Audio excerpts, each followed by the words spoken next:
WWE Saturday night's main event is tomorrow night. We're watching SmackDown tonight. We're live now. It's Wrestling Uncensored.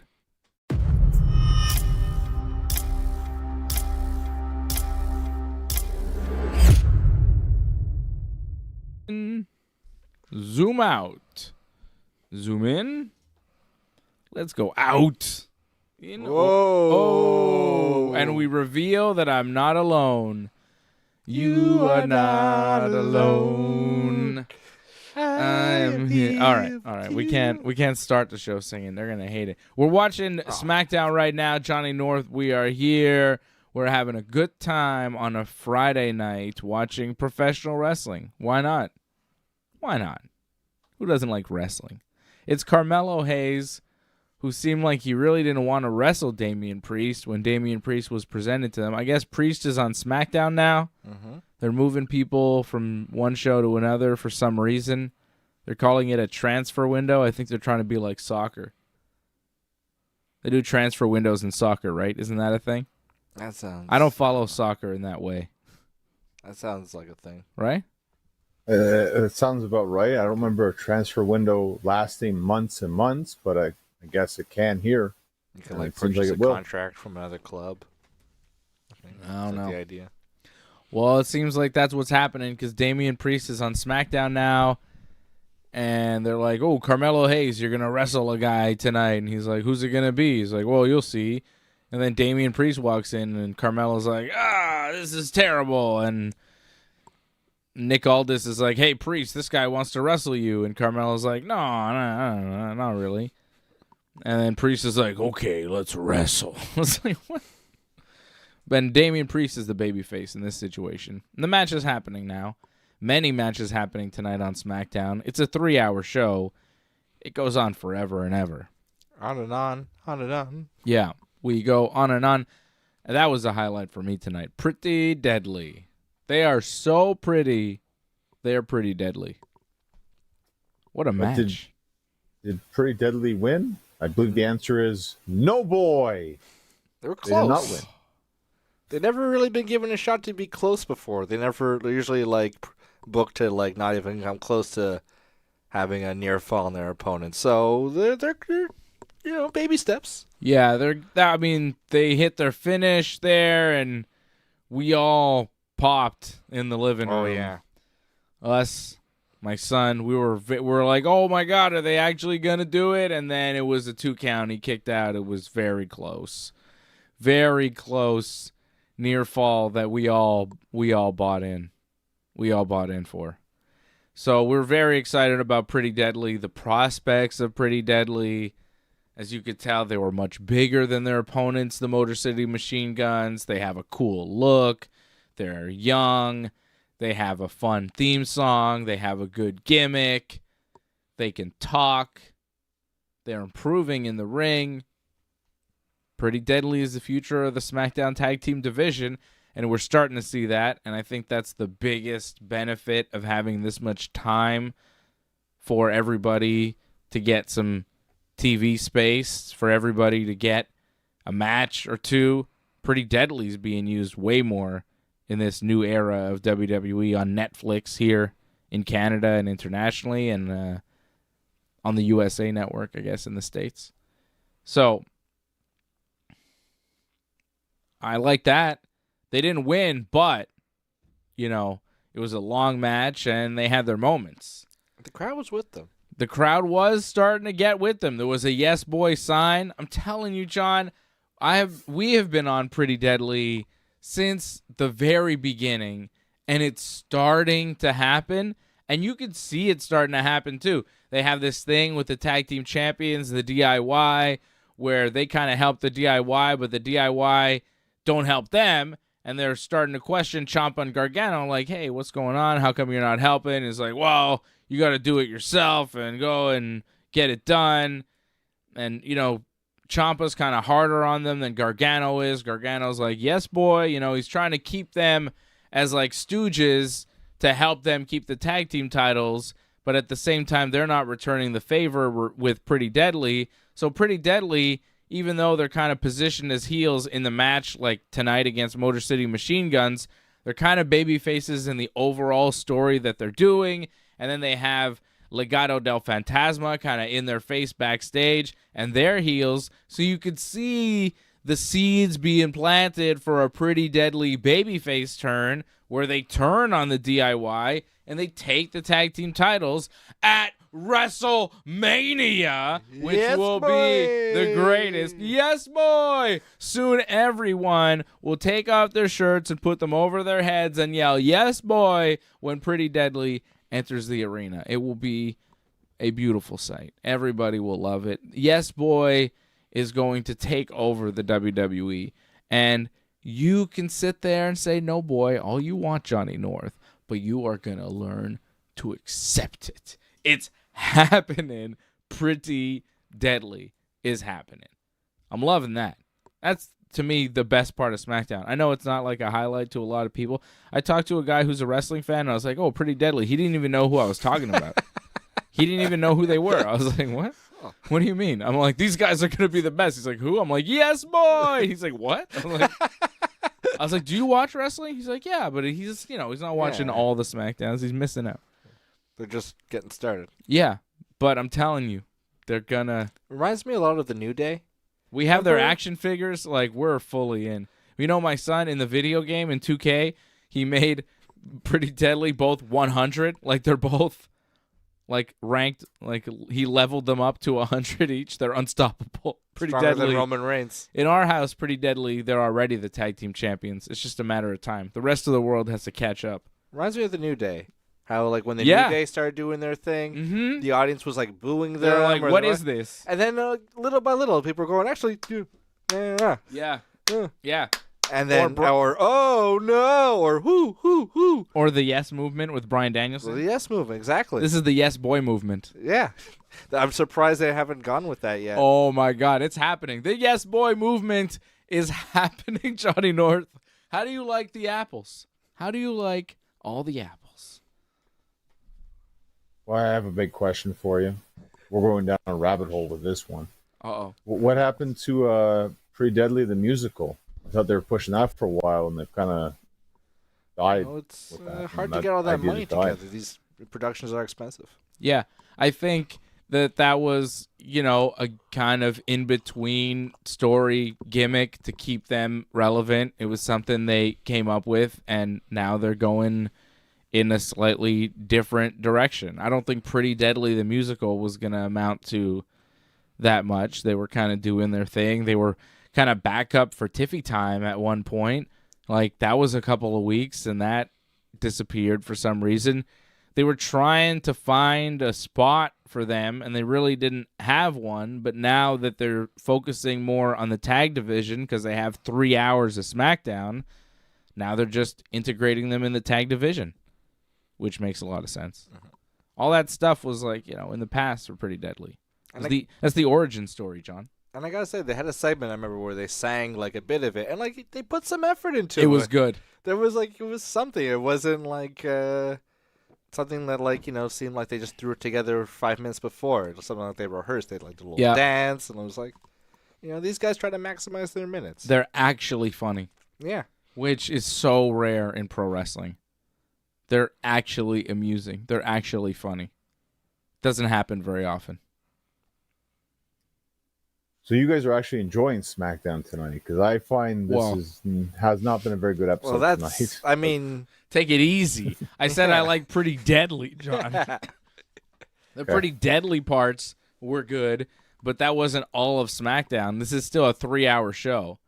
If we saw Pretty Deadly wrestle and then Pretty Deadly the musical, maybe we could give this show a higher rating. But so far, it's not been great.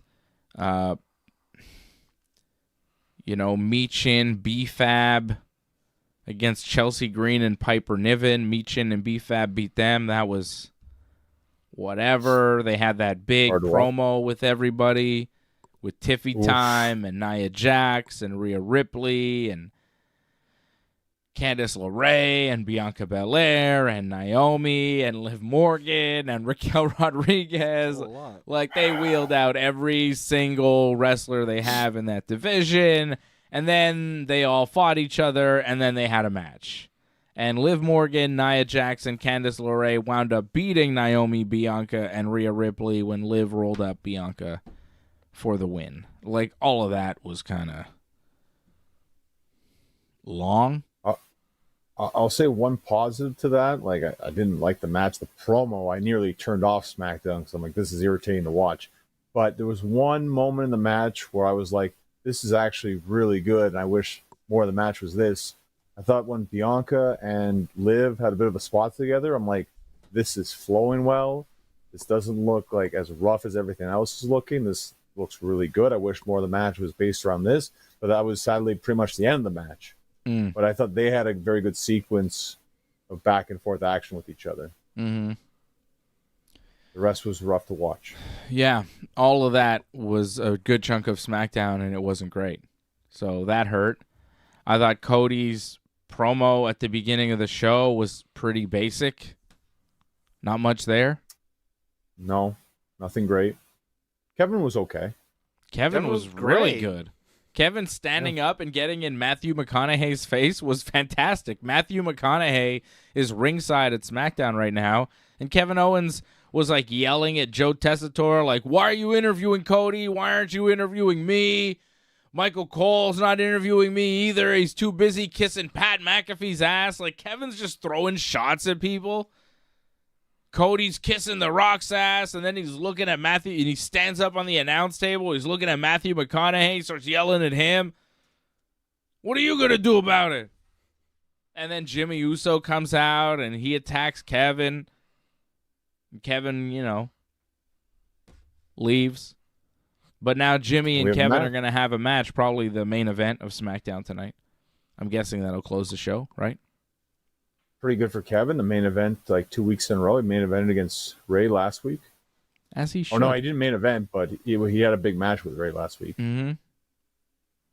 Kevin's excellent. That match with Cody at the Rumble, the ladder match, could be match of the year. I mean, it's rough to always say that right away. It'll probably be the match of the night, though, I imagine. I mean, I'm expecting it to be fantastic. How could they go wrong?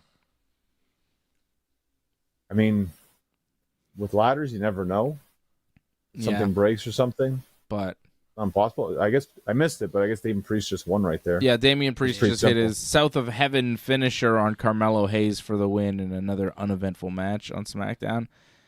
And here are the Motor City Machine Guns backstage talking to the DIY again with Nick Aldis between them. I think I see Piper Niven in the back there. Yeah, that's Piper Niven in the back there Talking hanging out somebody. with... I think that's the Blair Davenport. Yeah, it's Blair Davenport. It is Blair Davenport. She said they need more security, I guess, or something, right? Okay, well, there you go. Maybe they're enlisting Blair Davenport. That's in the background of this Motor City Machine Guns DIY promo that I don't even know what the conclusion of. I don't know what they said. Oh, there's an 8-man tag match next Friday. DIY and Pretty Deadly against the Motor City Machine Guns and Los Garza. So are Los Garza baby faces? I guess by default. I mean, I guess Street Profits are still injured. That's what they said on commentary. Okay, Street Profits are still injured from some sort of attack. Didn't they return from the attack? I think they're just injured now. I guess they actually got legit hurt. So that's a shame. They're not around. Okay. Jimmy Uso will wrestle Carmelo Hayes next Friday. He was supposed to wrestle Carmelo Hayes tonight, but then he decided to save Matthew McConaughey and challenge Kevin Owens instead. Kevin is great. He is great in the ring. He's fantastic on the microphone. His promo with Sami Zayn this week on Raw, I thought was really good too. The way he kind of laid everything out for Sami Zayn, like, I believe in you. Because Sami comes out and he's like, I'm going to win the Rumble, and I'm entering the Rumble, and I'm going to win, and I know that there are a lot of big names in the Rumble, like Roman Reigns and CM Punk and, Cody Rhodes, or not Cody Rhodes, but John Cena. Like, he's, listing off the big names that are going to be in the Rumble. And he's like, but I want to win, and I got to do it, and this and that. And then Kevin Owens comes out, and he's like, I believe in you. I think you're going to win.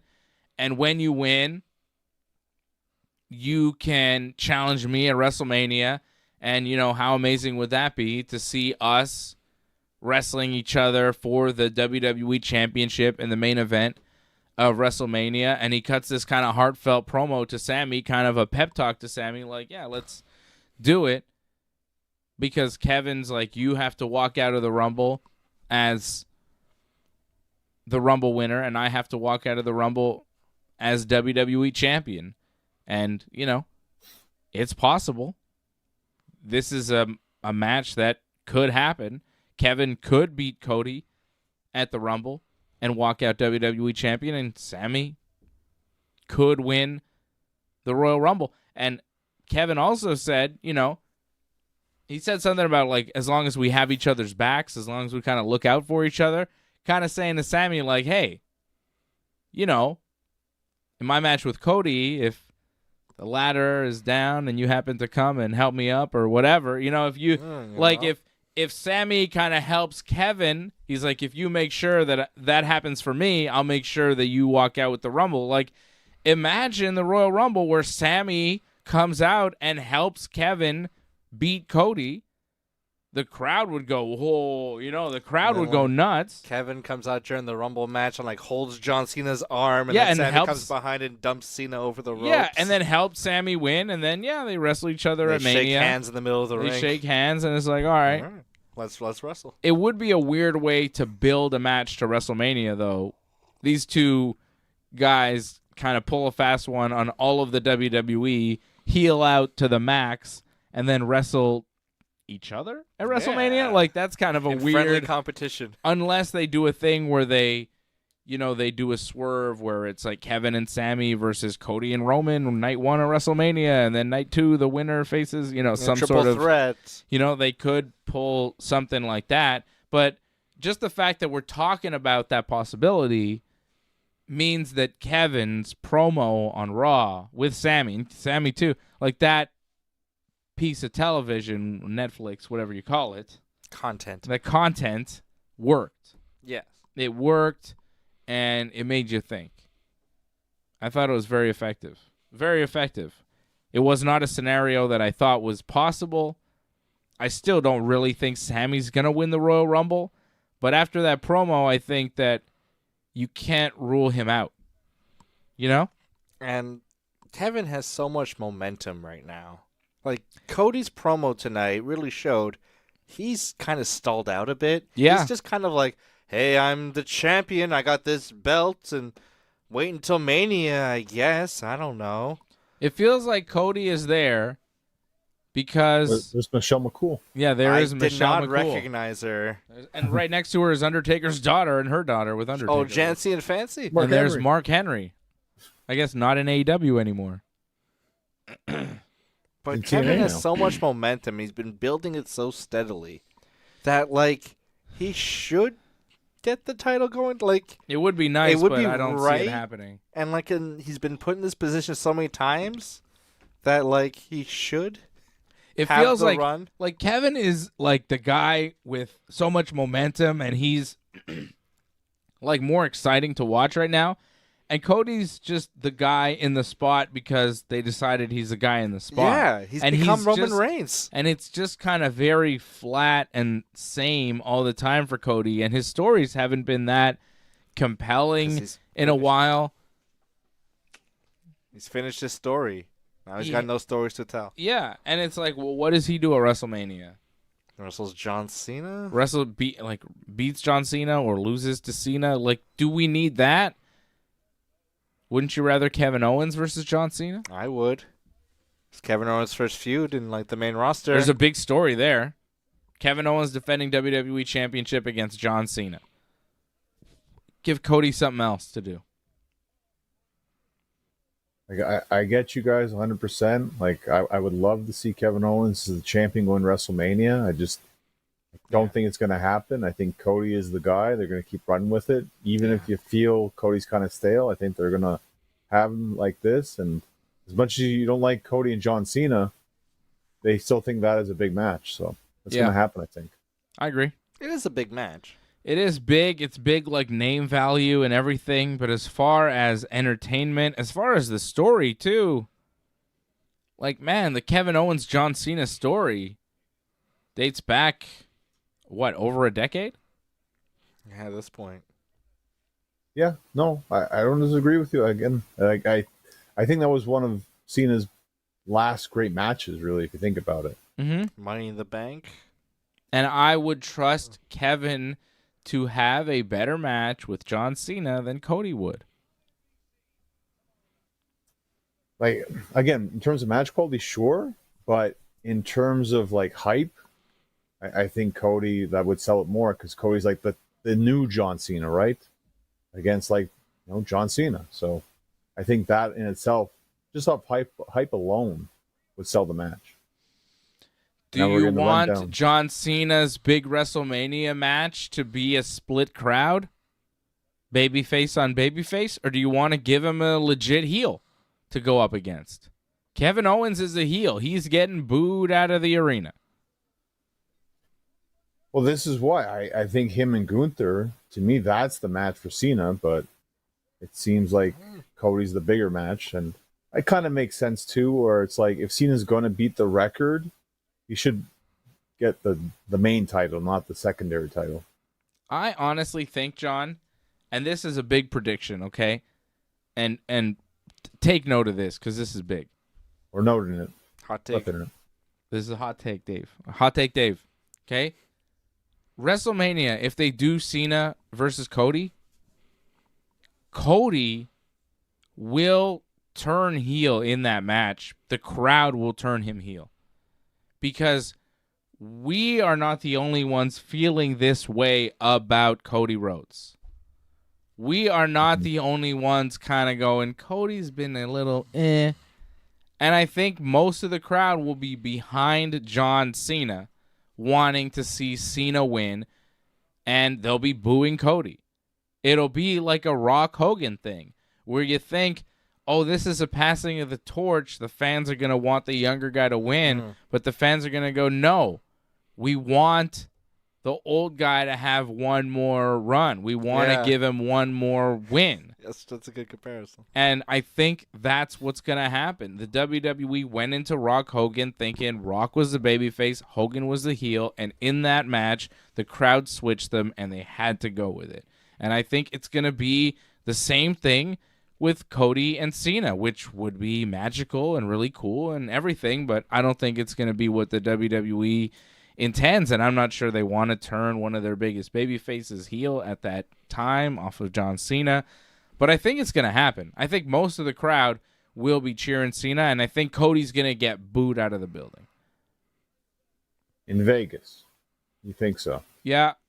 People are going to travel for this, man. It's going to be 80% British. I really think Cody is well beloved. Like, I think it's going to be very difficult to do. I think they're both quite beloved, so I see it being very split. And the build, though, the build, I think, is going to expose some things. Cena's going to cut some promos. Cody's going to be a little and people are going to turn. Watch. Don't you see that happening? Yeah. You see that, right? Mm-hmm. You know, Cody's promos, his story's going to be like, I love you, John. I respect you. And we're going to have this great match. And like, Cena's going to be like, I'm fighting for my career. I need to do it one last time. I need to do it. I'm John Cena. And it's like, who do you root for in that situation? The young guy who's like, I really respect you, and I want to beat you to, add it to my legacy. I have to beat you to show that I can. Or do you want to see the old guy come back and be like, I got to do it to prove I can still go and one last time and one last title run. Like, yeah, you root for the old guy. Who wouldn't? He's the underdog. Cena's the underdog in that match. They're going to boo Cody. And I know, John, it's hard for you to fathom because you hate John Cena so much. But, like, I'm telling you, the vibe is going to be very pro-Cena. I don't doubt it. Like, Cena has his followers, but, like, you remember his last couple of matches, it's really difficult for him to get through matches. Like, you even said the last time we saw him wrestle, him against Theory, you kind of hope that was his last match. So, don't expect him to be Big Match John ever again, I think, at this point. I like the way he ran those ropes when he came back there, Johnny. Come on. He was moving well. We'll see. Leor in the chat. Leor, a member of the team over at joined.ringsidereport.net. Thank you for supporting Leor. He says a ladder match is a good way for Cody to lose without getting pinned. Good point. That's true. It's good to believe. It is good to believe. You gotta I'd love to believe. Antoinette, also a member. What's up, Antoinette? Antoinette says Sammy screws Kevin, then WrestleMania against each other. Yeah, maybe. I can see that, yeah. And Angelo says, I like the jersey behind you, Johnny. That's great jersey. I'll be wearing that Thursday when I go to the hockey game Thursday. Lane? Line. Lonnie, yeah. He's Finnish. Lonnie or Yeah.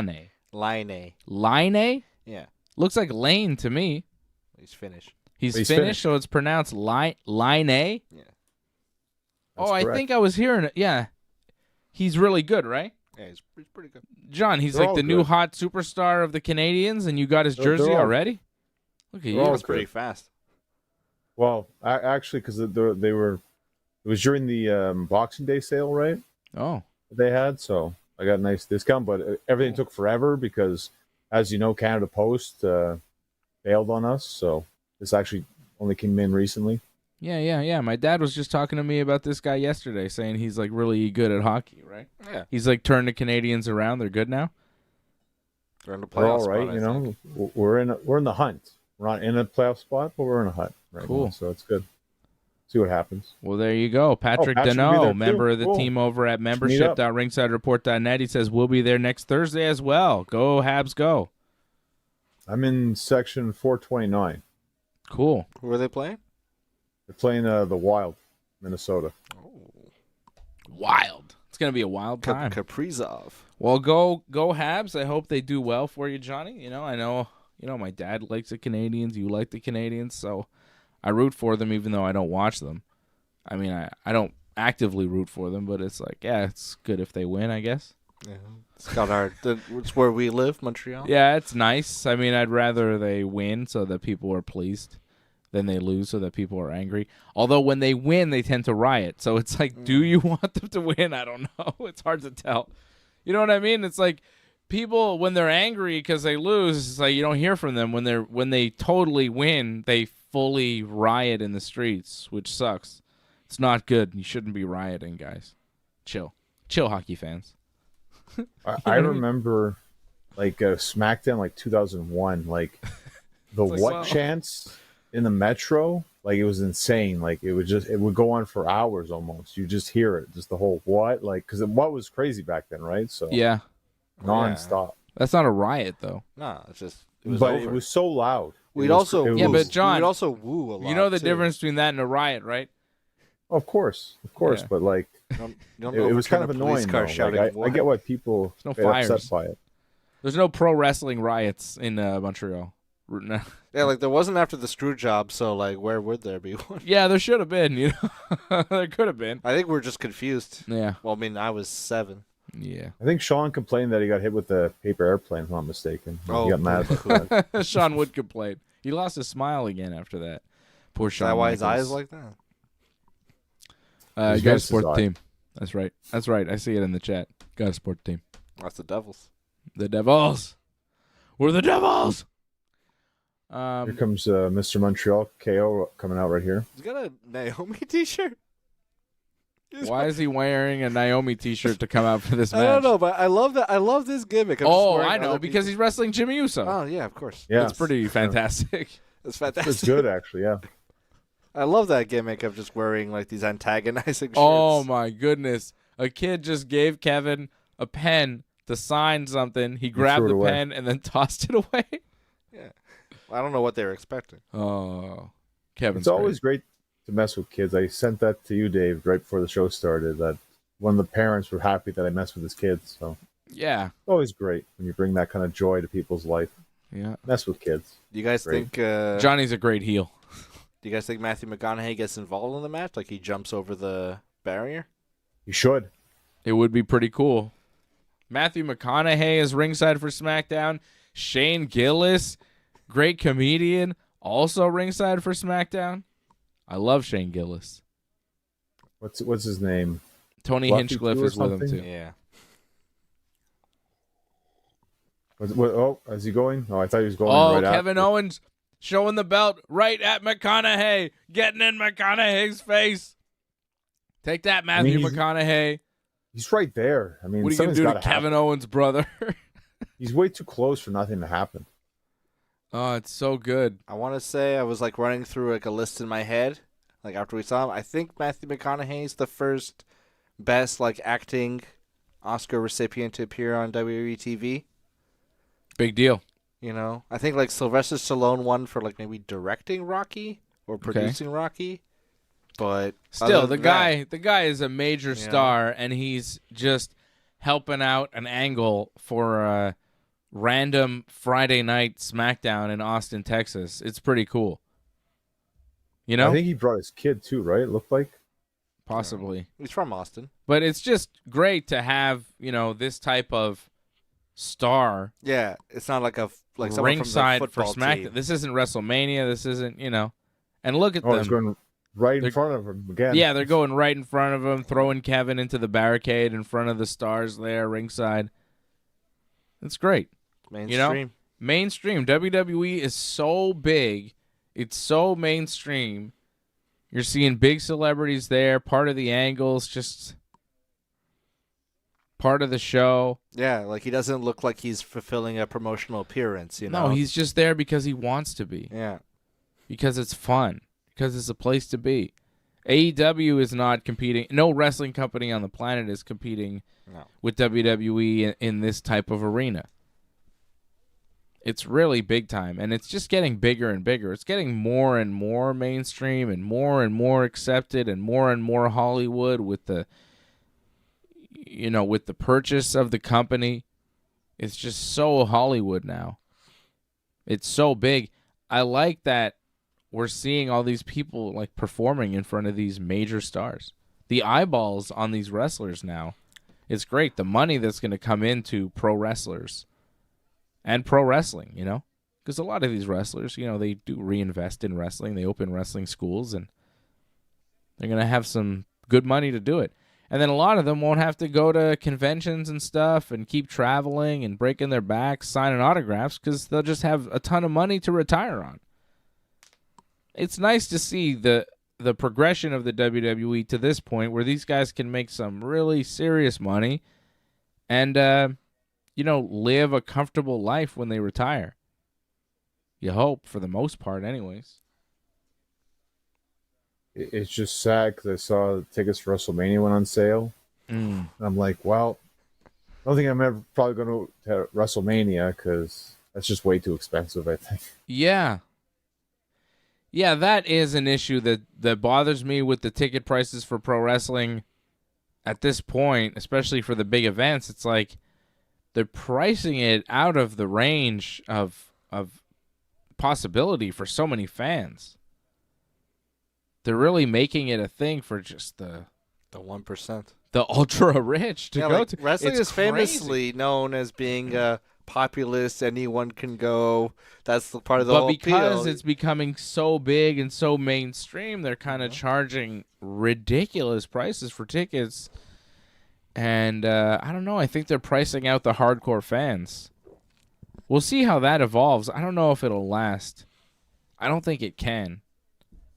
Hey, we got the largest gate for WrestleMania. This is WWE's hot right now, and it's doing well and everything, but, it goes up and down.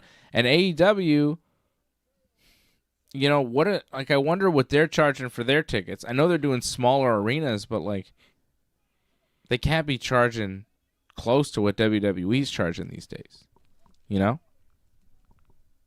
Hopefully we'll get a show sometime soon. We'll be able to see that. But I don't know if you guys have seen that. The Rumble, I think they broke the attendance record for Rumble ever this year. It's over 60,000 for the Rumble. Well, they're in a football stadium. Yeah. And I think next year's in Saudi Arabia. So I would say, I think Sammy has a better chance next year of winning the Rumble.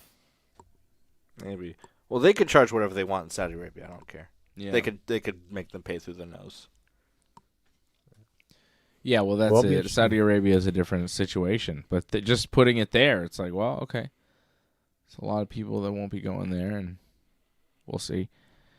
Sean in the chat says, I was going to take the kids to Raw, and the prices were crazy. Yeah. Yeah, the ticket prices are obscene for WWE now. They have skyrocketed to the point where you go, huh. It's funny, you always talk about, I remember my whole life, you hear people talk about, well, to take a family of four to something, and a family of four to afford grocery, and this and that, and I'm like, oh, yeah. And now, I am the father of a family of four, and I'm like, oh, shit. Yeah, eh? What the hell? Yeah. It's like, what's going on here? What's the deal? It's so weird. It's so weird to be in this position, to be like the dad of the family of four. You're like, oh, yeah, to take my kids to a movie. It's like $150. Like, what the hell's going on here? It's like, what's going on? If you want snacks? Oh, no. Yeah, it's like, it's crazy. You want the toys on top of the snacks? Yeah. Like, you never thought about it as a kid, but now growing up, you're just like, my God, everything is crazy. What's a beat and my kids keep getting older and bigger. That's the thing. They need new clothes. And they keep eating more and more. And, like, you know, they go from kids' meals to kids' meals plus a little more to, like, an adult-sized meal. And then all of a sudden they're eating more than you. And no way. they're taking your food. Adult-sized meal? Well, I mean, not quite. But you know what I'm saying? Like, they're just... Sometimes they eat more than me. Yeah. I mean, and they're only 7 and 2. It's crazy. Anyways, that's Forget my the problem. merch. That's my problem. That's not. Yeah, They grow. You know, I just Gotta bought buy the tickets for merch. I just bought 4 tickets to see the Yankees. Okay, so good Wow. seats too. Well, that's in Toronto though, right? Not in New York. Yeah, no, Toronto because American dollar is just crazy. Jeez. Well, again, you're being smart at least with that. I mean, that's good. Canada Day. Nice. That'll be fun. Canada Day. And one of the Yankees. red jerseys. Jays. I'll be there. Be there in my jersey. Pinstripes. Yeah, I think I'm gonna get a gray New York for that one, baby. What number? Where the road. What number do you think? You have a judge jersey? Oh, if you're going to judge? Gots to be 99, baby. About 27. G? Playoff G. 45? Garrett. You know? I do love some Cole. Yeah. Yep.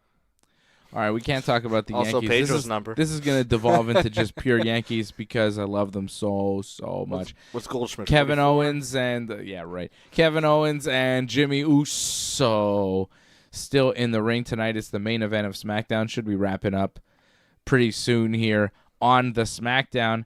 Anything on Raw, John? I mean, CM Punk did a promo like in the crowd with Jackie Redmond saying basically nothing. Raw was like already we're at the 3rd Raw of the Netflix era, and I feel like we're back to normal. It's just so uneventful. They did nothing. I mean, it's a huge drop because you lost all the stars like right away. But next week we're getting Cody, right? Cody's coming back to Raw next week. I know you're a big Cody fan, but they're trying to add star power again. I think that was the thing. They tried to show the rest of the Raw roster, and it's not great, as you saw. But they're trying, I guess, to show everyone else. I didn't mind the main event. I thought Seth and Drew McIntyre was a fine match. Main event the show. It was okay, but it's kind of like, all right, haven't we been here a million times before? We have. I wouldn't say it was anything like unbelievable, groundbreaking. I mean, it falls in line with what we've kind of seen tonight, too. I would say Raw was kind of on par with SmackDown tonight. Yep. They're not progressing. Everything's kind of set, and we're just waiting. Seth beat Drew in the main event of Raw. Watching Raw on Netflix is annoying, too, because they keep going to these fake commercial breaks during the matches. Can they stop? Like, they fade to black and then come right back, and we've just missed a few seconds of the match. We haven't gone to commercial. Nothing's happened. Just some seconds of the match have gone by. What is that? It's on Netflix. They're not breaking for commercial anywhere. I understand when they do that here when we're watching on Netflix because it's on the USA Network in the States, so they do have commercial breaks. But why is it happening on Netflix? Because during the Bayley-Nia Jax match, I felt like they faded to black like 6 times. It was weird. Do you know why? They fixed on SmackDown. I don't know if you noticed that. Like it did fade sometimes, but not all the time. Yeah. I don't know if you caught that. Like, so that was weird. Maybe again, it's a work in progress here with them doing that whole switch thing. They don't really know how to do it correctly or without it losing all sound or half sound. So it's still a work in progress here. They're still working out the kinks, I think. We have a new ring mat too, by the way. He's favoring a shoulder, like he's not using one of his shoulders. I don't know. He's like standing. I think he's just selling. He's just selling? Did like one-armed Samoan drop? Yeah, you just sell. Oh, yeah, it's fine. Big Jim. You say they Get me all changed the ring worried. mat. They have a blue ring mat with a one ad in the middle for Angry Orchard Hard something cider, Yeah. whatever that is. Boozy apple drink. It's great. Great. Jason Pete, member of the team in the chat, says, Netflix Raw needs to be 2 hours max. I agree. The 2.5 hours, it's like, all right, guys, I think we're good in just 2 hours. We really didn't accomplish much with that extra half hour. We could have cut some stuff. We didn't need to see Pure Fusion Collective. We didn't, Pete Dunne and Penta was okay. Disappointing, really, because like I was expecting that to be really good. They hyped that as like a great indie match, and then I saw it. I'm like, this wasn't as good as Gable and Penta from the week prior. So I'm like, yeah, kind of disappointed. Yeah, I thought Gable was a better opponent, and that was basically Raw. Like they did nothing on that show. And Ray and Kofi, that was also like they hyped that match up for like weeks. That was going to happen. Yep. And that was very disappointing of a match. Like they could definitely do better. I don't know what that power bomb Ray almost killed Ray. Like what happened there? I don't know. It was off night, I think, for a lot of guys. It looked like it was not a good show. It was not a good show. SmackDown has not been a good show. WWE is just kind of... And then tomorrow night, they got Saturday night's main event, which just feels like more of the same. Well, I felt Saturday night's main event was more like wrestling heavy. So hopefully that's what's going to happen. I really enjoyed the first episode back of Saturday night's main event. So I'm hoping more of the same. However, the card isn't as good. I don't know if you want to run down the card, but it's not as good as it was last time. They need something to happen on this show. Yeah, I agree. I feel like we've gone so long in WWE without anything actually happening. Like a title change or like a big moment where it's like, oh, the direction of this has shifted a bit. I feel like the direction for everything has been the same forever. Like Cody's direction has basically been the same. Where's Roman been? Like you say, oh, the stars and Cody and Roman was on the Raw on Netflix. He beat Solo. He got the Oofalafa, and then he disappeared. It's just Rumble. Mystique. It's just, and he didn't even announce that he was in the Rumble. Heyman did it. Where's Roman? He said January 27th. No, that he's back on that date. No. Oh, on Raw in Atlanta? Is that it? So Monday. I think that's it. Okay. Yeah. Hot Atlanta. So he gets 3 weeks off, and then he comes back for some reason. He's off. And I think we're getting the first time full-time appearance of Logan Paul, no? And they hyped that as well. Is Logan Paul, is that on Raw? Yeah. It's supposed to be on Raw. Yeah. Well, okay. Oh, pop a powerbomb. That's probably it. Whoa. It was. Hits the pop-up powerbomb on Jimmy and then pins him. Didn't even need the stunner. No stunner. All right, so Roman will be there Monday. Well, they're stacking everybody up on Monday in Atlanta because go home. The Rumble is that week, right? Rumble's next week. So they're getting everybody ready. Oh, I think Kevin's going for the package here. Is Randy Orton going to be in the Rumble? I hope so. Yeah, he should be, right? Need some Randy Cena. Where's Randy at? Maybe we'll see him tomorrow. So Kevin beats Jimmy Uso. He was about to put him through the table with a pile driver, but Cody comes out to stop him, and now Cody and Kevin are brawling. They have a contract signing tomorrow night at Saturday night's main event that's going to be moderated by the Heartbreak Kid, Shawn Michaels. His hometown. San Antonio, Texas.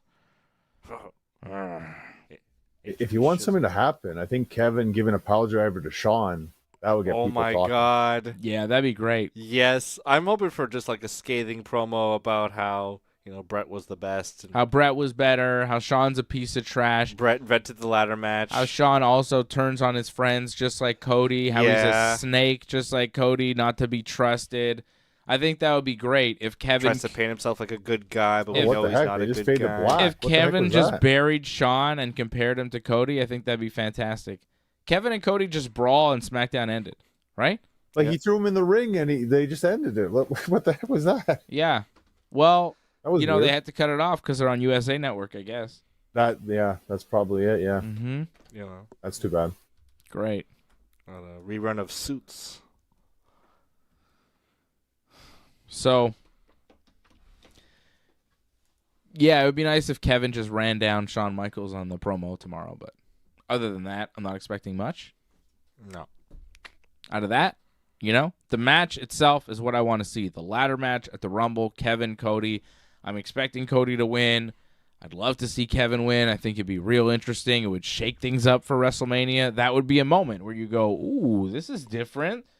This is something else. Now, what's Kevin going to do at Mania? What's Cody going to do? What's going to happen, Yeah, because Cody is emblematic of WWE, just going through the motions, waiting for, like, WrestleMania. Like, the whole company is the Cody storyline of just, like, kind of sit.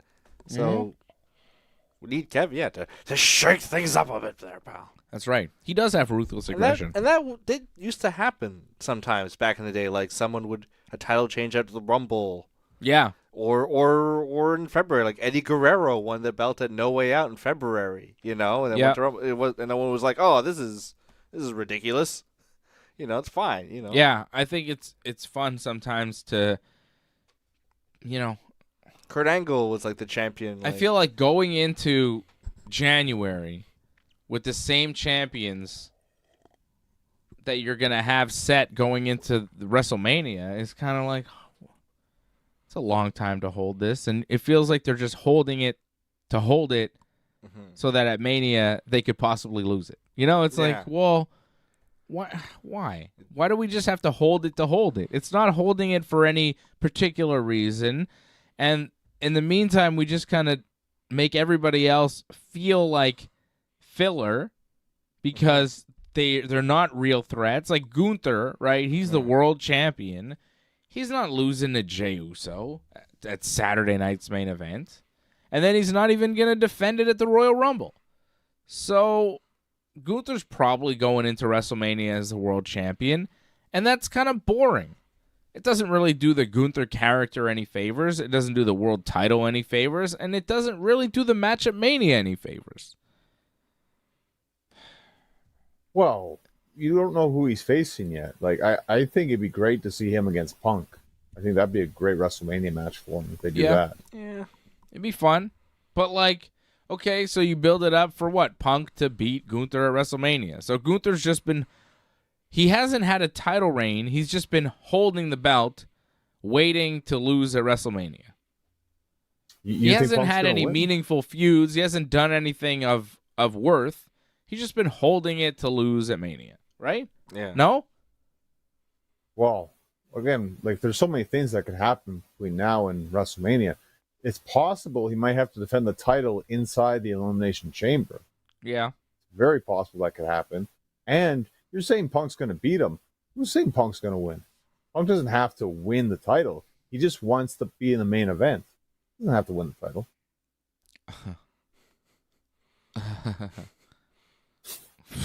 You don't think Phil wants that? Oh, no. Phil doesn't want to win all the time. Sure. It's not all about Phil. It's not. It's never just about CM Punk. It's about making the business better, right, John? That's what he says, right? That's what he says. At this point, anybody still believing that's been paying attention? You're the biggest mark going. I mean, come on. This guy is going to politic his way into being the night one of a buy one, get one, two. Fucking, he is going to become the meme. That promo, he's going to get buried with that promo when he's the night one main event. Good. He came back to the WWE. Why? So he could.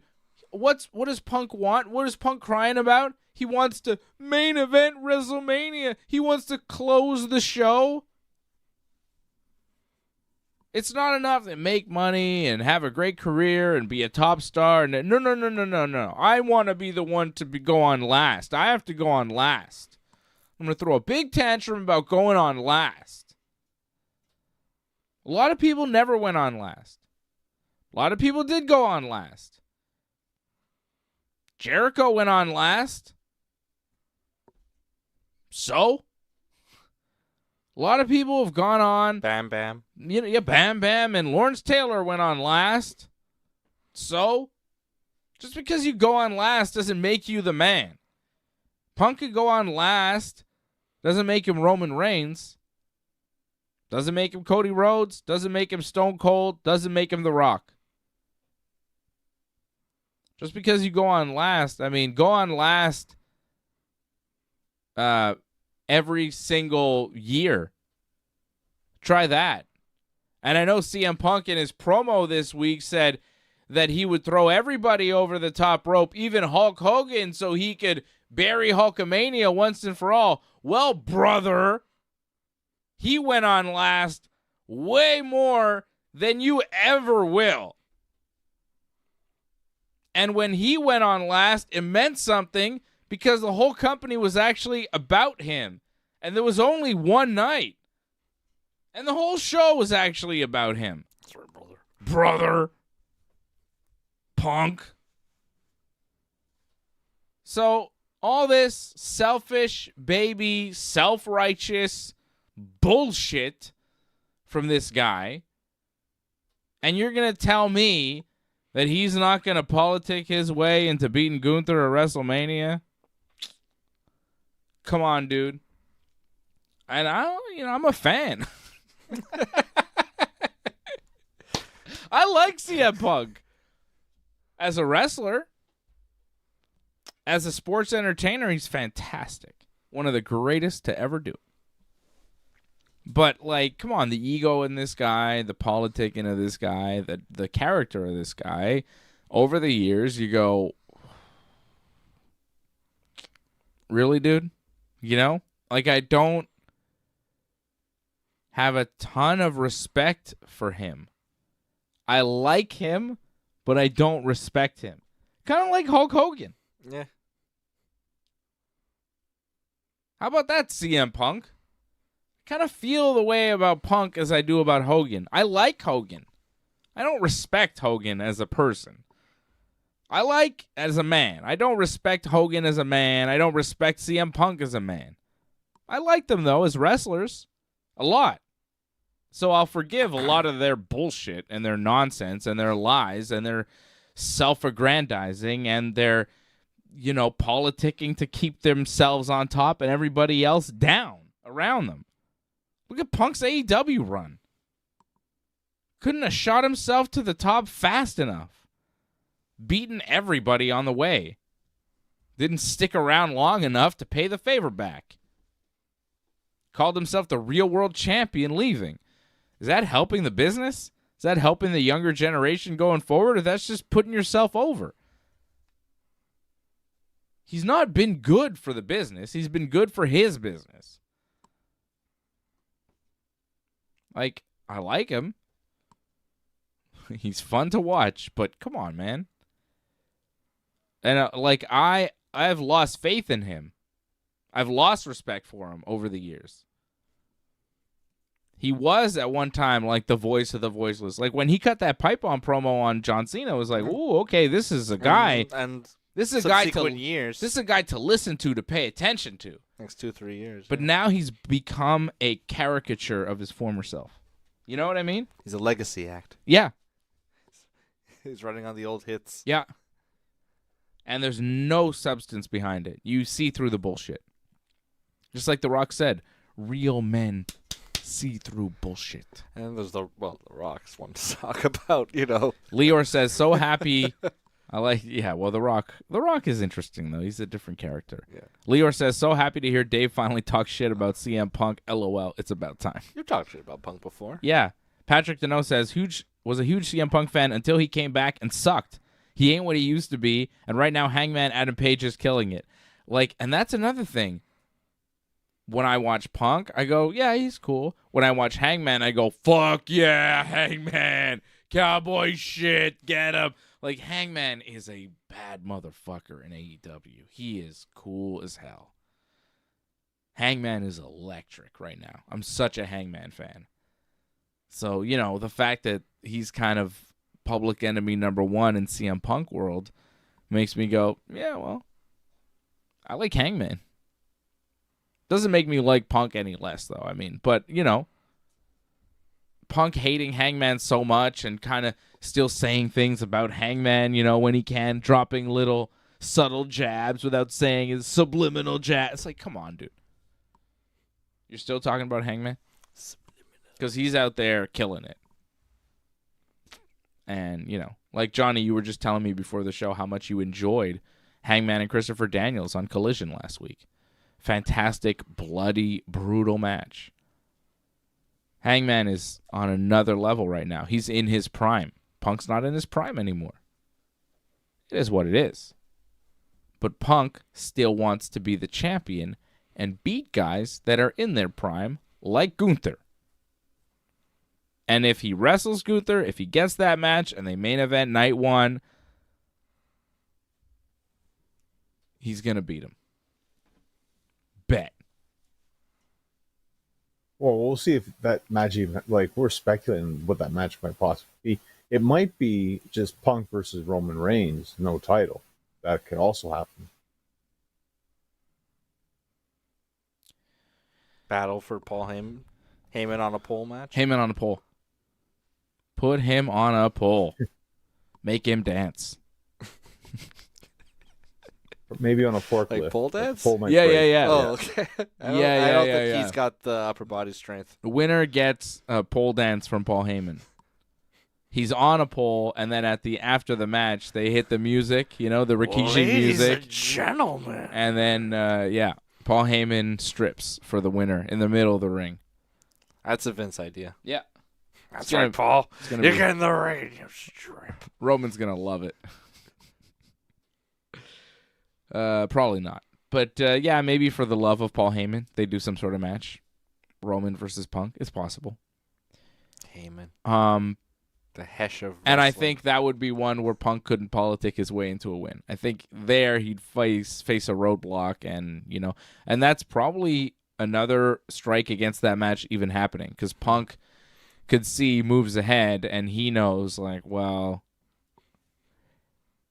match non-title against Roman, maybe that main event's night one, maybe not. Probably doesn't main event night two. WWE title probably main event's night two. And a match with Roman straight up, even if it does main event night one, Punk's not winning. So I don't think Punk would put himself in that position. Punk wants to win the Rumble. If Punk had his way, he'd win the Rumble, main event night two of WrestleMania against Cody and beat Cody. Not Cena? No, he would face Cody. Win the Rumble, yeah. Yeah. Punk, if Punk had his way, if you ask Punk how he thinks it should go, I bet anything that he would say, win the Rumble, face Cody, night two, I beat Cody. Do you doubt in any way that would be Punk's move if he could? And he's probably even pushing for it. I don't know if he is because I think that even he may recognize how outrageous that would be that they would never go for it. But I feel he like wants to be taken seriously. Yeah, if he wants to be taken seriously, he's gonna go, I'm gonna give the kid Gunther a good match, and we'll see about the finish. And then as it gets closer, he's like, I think I should beat him, and then maybe we'll do a rematch, and and then he's gonna win. And that's how he's gonna do it because that's how he operates. Can we get Living Color to perform? Yeah, exactly. Well, I think no matter what happens, I think in the end, it's the final two. It's Punk and Cena. Those are the two favorites, right? So it's going to come down to those two. I think Cena's going to win, but it's going to be close like that, I think. I'd like to see Cena win. I wouldn't mind seeing Punk win either. Punk's never won one. Cena's won it, Cena's won twice. Yeah. It would be nice for Punk to get it, but it's does Punk need a Royal Rumble win in his career? He could just end his wrestling career without winning a Rumble. He doesn't need to. It's not bad. It's not bad that he wins it. I mean, he's super over right now. It kind of makes a lot of sense the way they're building him up right now. It's not like he needs to, because again, and I don't want to diminish Punk or anything, but historically, he's not in the lineage of the champions. Like, as much as he wants to be one of the guys, he's never been the chosen one. His run, his era was short, and it was against the grain of the WWE, and it was just kind of forced upon them by the fans, and they went with it, but they didn't want it. Cena was always booked ahead of him in like against like John Laurinaitis and Big Show and stuff. Exactly. On pay-per-views. It like, was always Punk the second to last match and then Cena. Punk existed during the John Cena era. He had a run during the John Cena era, but he only existed in Cena's orbit. Mm-hmm. And now it's the Roman Reigns era, and everybody is kind of... And is it shifting towards a Roman Cody era? I don't know. I think it's still the Roman era, because when you see Roman and Cody together, Roman's the bigger star. Yeah. Even though Cody's a champ, Roman is still the top babyface. When they're both there, it's Roman. OTC. He's the OTC. The crowd is for Roman.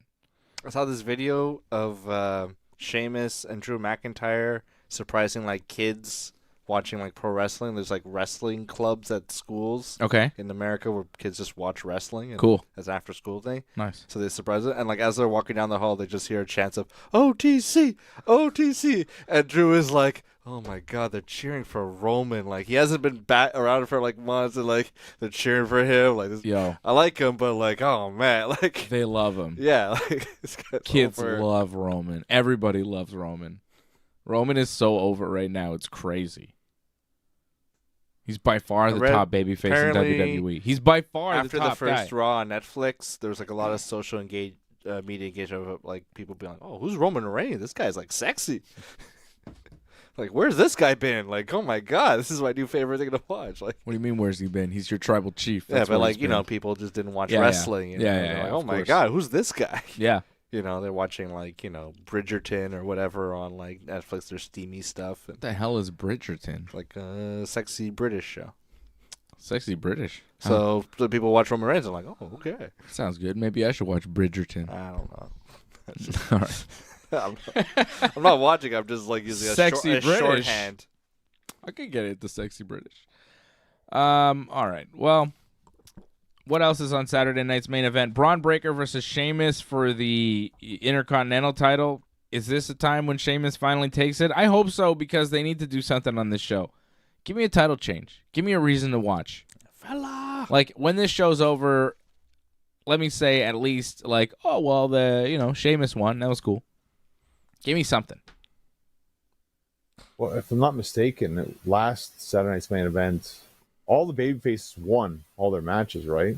So, I mean, if they continue with that pattern, it can very well happen. But I think this time around, that won't happen. Well, Gunther is defending the world title against Jey Uso. Jey Uso is a babyface. He's not winning the world title. Well, also, I think Gunther defended last time too, right? Didn't he? So last night's match. So he didn't. He won that one. Wasn't it not a triple threat? Well, Gunther's not a babyface, John. Didn't you say all the babyfaces won last time? Exactly. But he pinned a heel, though, so... Okay. Because he pinned Finn, so... Right. Finn and Priest, okay. Yeah. Yeah, so Gunther will beat Jey. Could Sheamus beat Braun? I'm thinking Braun retains. I'm going to go with Sheamus winning. I'm hopeful. I'd like to see Sheamus win, but I'm going to say Braun retains. He's already lost the belt once before, kind of. I think this is probably a long run for him. Braun Breaker wrestling, Braun Strowman wrestling. There's two guys named Braun. There's 4 matches. 2 of them have Braun guys in them. And if Bronson Reed weren't injured, he'd probably be on the card too. Exactly. Braun Strowman wrestling Jacob Fatu. I think Jacob Fatu is probably going to win with help from the Solo friends. Well, I guess Solo's not around anymore. Solo kind of walked out on them in shame. And now Jacob and Tommy Tonga and Tonga Loa are their own thing for the time being, I guess. The hell is that? I think they're just giving like a huge push now to Jacob Fatu, which I don't think is a bad thing. We kind of saw it tonight on SmackDown as well. Like he got a lot of over on LA Knight after the match was over, and then he had that whole like stare down with them. Wasn't there also something too in the entranceway? Like he gave him a bit of a promo as well. Yeah. Like they were getting a lot of attention to him. Like I think they're strapping the rocket to Jacob Fatu, so I think this is the start of a big push for him. So Strowman is just the first casualty, I think, for his big push. Are we building towards maybe Jacob versus Solo? Like building Jacob up for Solo to return and try to wrestle control from him? Yeah, I think it's going to go even past that. I think we're building towards a huge like Jacob versus Roman match in the future, I think. Maybe Solo first and then Roman? I don't know. Yeah, I think so. Okay, and so Braun Strowman, Jacob, I think we both see Jacob beating Braun Strowman. I think Jacob is in line for something big. They like him. Makes sense. Right. Why not? Yeah. I mean, he looks great. And finally, Rhea Ripley defending the Women's World Championship against Nia Jax. So we both correctly said that Bayley was going to Raw, which happened, right? Yeah, She predicted went to that Raw, easily. debuted, And she keeps losing, lost. too, Bayley. She lost to Tiffy Time on SmackDown, then she comes to Raw and loses to Nia Jax. Why she keep losing? What a jabroni. And isn't Nia still on SmackDown? I don't know where she's on all the shows for some reason. Yeah, she's on every all the shows. every WWE show, there's Nia Jax wrestling for some reason. Like Raw and SmackDown, I have to watch Nia Jax wrestle on all the shows Can't in long matches. Like it's ridiculous. I can't believe how much Nia Jax we get, John, because she is on all the shows. And she wrestles a lot. And it's never good. I did enjoy that moment, though. I don't know if you caught it when Roxanne Perez was like trying to get into the ring on the outside. Mm-hmm. Like the security guard like grabbed her, and I don't know if you caught it. Like Roxanne like knocked out a fan. What? When she was like struggling. I didn't I see don't know that. if you saw that. No. Fan was sitting down, and Roxanne with her foot like super kicked the fan. Bam! Fan went down. Wow. That was not supposed to happen. Ouch. That's bad. Ouchie. Yeah. Well, casualties of war. Yeah. There's just too much Nia Jax. Hey, do you hear CM Punk in his promo kind of take a shot at Sami Zayn? He was kind of running down people in the Rumble like, Roman Reigns, get him out. Cena, I can't see him winning the Rumble. And then he's like, Sami Zayn, he's not really worth talking about. Yeah. Oh, I missed that part. He said that? Wow, I missed that part. Yeah. Wow. It was like, he's not even worth my time or something. Like, he just kind of was like... Not on my Sami. level or something? Yeah, not on my level, something. Just like very dismissive comment of Sami Zayn. They just kind haven't of out of nowhere. interacted yet. And they're Really? both baby faces. I mean, he was saying stuff about Cena and Roman too, but like he was just the way he talked about Sammy was kind of like, yeah, Sammy. Eh. I was like, oh, okay, that's good. Well, I think Sammy said that in interviews in the past. Like, they've had beef. They settled their beef. They're not friends, but they can learn to work together. And they did it at Survivor Series, so that's what happened. I think it's more Kevin Owens and CM Punk. I don't see that ever really working out. They're not friends, but they can learn to work together. That always works out real well for CM Punk. Come on. How many comments is Punk going to make on the microphone before Sammy goes to him backstage and says, hey, man, what's your problem? And then Punk chokes Sammy unconscious. I mean, that'd be pretty cool. You know what I mean? Like, this is what Punk does. Punk is a great instigator. He's fantastic because, he's not a great fighter, but he did train to fight in the UFC, which gives him a good base level of skills that most of the guys don't have. So he knows that he can handle himself in a lot of situations. And then he goes out on the microphone in front of everybody and just buries people. And then says, if you got a problem with it, come see me. And then when they do come see him, he attacks them immediately. And, then blames them for coming to see him and being aggressive or whatever. It's a great move. It's really good. I need to master it a little bit. Also, Punk being, like, really bad in the UFC gives, like, everyone else an image of, like, well, I could probably take, even if he said some trade, I could probably take him because, like, you know. Yeah, but that's the great thing. That's a great. It's not like Brock Lesnar. It's like, oh, that guy like beat up Randy Couture. You know? Exactly. Well, yeah, Brock. I mean, they would get eaten up in a minute, and they all know it. But the great deception of CM Punk's UFC career is that yes, he was a terrible UFC fighter, but even he was maybe the worst UFC fighter ever as far as a punch. I mean, maybe the early days, whatever. But I'd say in the modern era, in the Zuffa, post-Zuffa era, like since Dana White bought the company, CM Punk may have been the lowest level martial artist to ever step foot in the octagon. And that's saying a lot. Like, Punk was just inexperienced and unskilled. And it showed. But even then, because he's gone through the training, even, the worst UFC fighter is going to beat somebody who doesn't have any training to speak. Even if you're athletic, whatever. But I could see some wrestlers have an idea. Like, I could probably like Sami Zayn, I don't think was an amateur wrestler. I don't know if he has any martial arts training to speak of, but he certainly didn't go through MMA training camps against professional MMA fighters where he had to survive. And that, gives you a certain advantage. So CM Punk has that going for him. Mm-hmm. So it's kind of a deception. It's kind of like, Punk sucks at fighting. Yeah, he does for a professional UFC fighter, but that doesn't mean you can beat him. You know what I'm saying? Yeah, you like his odds against like guys like Jungle Boy, like you saw. Yeah. Well, yeah, he's Luke Perry's son. I like my odds against Jungle Boy. You know what I mean? I also wonder about my odds against CM Punk, but that's another story. I wonder. I think you could take Sami Zayn. Well, I don't know. I don't want to fight any of these guys. But, like, is Punk training? You know what I mean? His body's pretty banged up. Like, I don't know. Jiu-jitsu-wise, it could happen.